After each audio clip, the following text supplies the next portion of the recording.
Okay, Isaiah chapter 35 and 36. Chapter 35. The wilderness and the solitary place shall be glad for them, and the desert shall rejoice, and the blossom as the rose. It shall blossom abundantly and rejoice, even with joy and singing. The glory of Lebanon shall be given unto it. The excellency of Carmel and Sharon, they shall see the glory of the Lord and the excellency of our God. Strengthen you the weak hands, and confirm the feeble knees. Say to them that are of fearful heart, Be strong, fear not. Behold, your God will come with vengeance.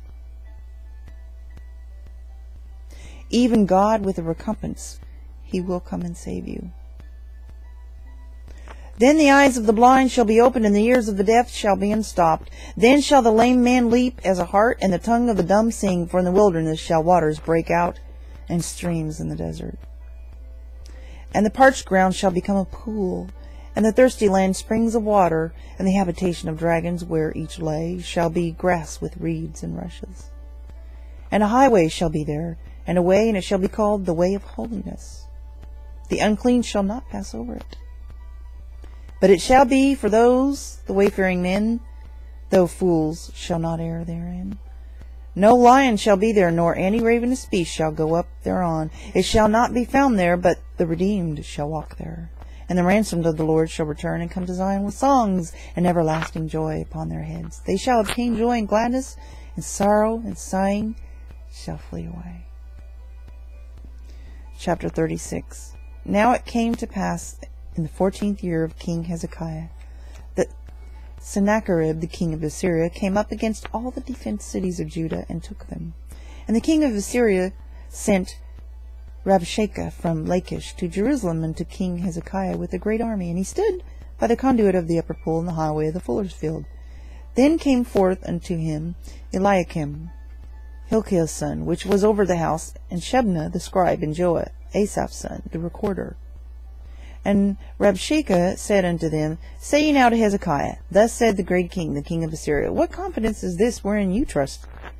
I say, sayest thou, but they are but vain words. I have counsel and strength for war. Now on whom dost you trust, that you rebel against me?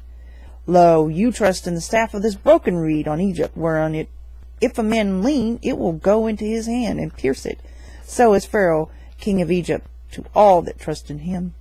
But if you say to me, We trust in the Lord our God, is it not he whose high place and whose altars Hezekiah has taken away, and said to Judah and to Jerusalem, Ye shall worship before this altar?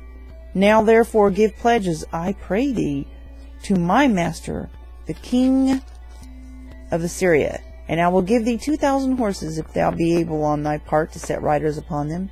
How wilt thou turn away the face of one captain of the least of my master's servants, and put thy trust on Egypt for chariots and for horsemen? And am I now come up without the Lord against this land to destroy it? The Lord said unto me, Go up against this land and destroy it. Then said Eliakim and Shebna and Joah unto Rabshakeh, Speak, I pray thee, unto thy servants in the Syrian language, for we understand it, and speak not to us in the Jews' language, in the ears of the people that are on the wall. But Rabshakeh said, Hath my master sent me to thy master, and to thee to speak these words? Hath he not sent me to the men that sit upon the wall, that they may eat their own dung, and drink their own piss with you? Then Rabshakeh stood and cried with a loud voice in the Jews' language, and said, Hear ye the words of the great king, the king of Assyria. Thus said the king, Let not Hezekiah deceive you, for he shall not be able to deliver you. Neither let Hezekiah make you trust in the Lord, saying, The Lord will surely deliver us. This city shall not be delivered into the hand of the king of Assyria. Hearken not to Hezekiah, for thus saith the king of Assyria, Make an agreement with me by a present, and come out to me, and eat you every one of his vine, and every one of his fig tree, and drink you every one of the waters of his own cistern, until I come and take you away to a land like your own land, a land of corn and wine, a land of bread and vineyards. Beware lest Hezekiah persuade you, saying, The Lord will deliver us. Hath any of the gods of the nations delivered his land out of the hand of the king of Assyria? Where are the gods of Harmath and Arphad? Where are the gods of Sepharvaim? And have they delivered Samaria out of my hand? Who are they among all the gods of these lands that have delivered their land out of my hand, that the Lord should deliver Jerusalem out of my hand? But they held their peace, and answered him not a word, for the king's commandment was, saying, Answer him not. Then came Eliakim the son of Hilkiah, that was over the household, and Shebna the scribe, and Joah the son of Asaph the recorder, to Hezekiah with their clothes rent, and told him the words of Rabshakeh.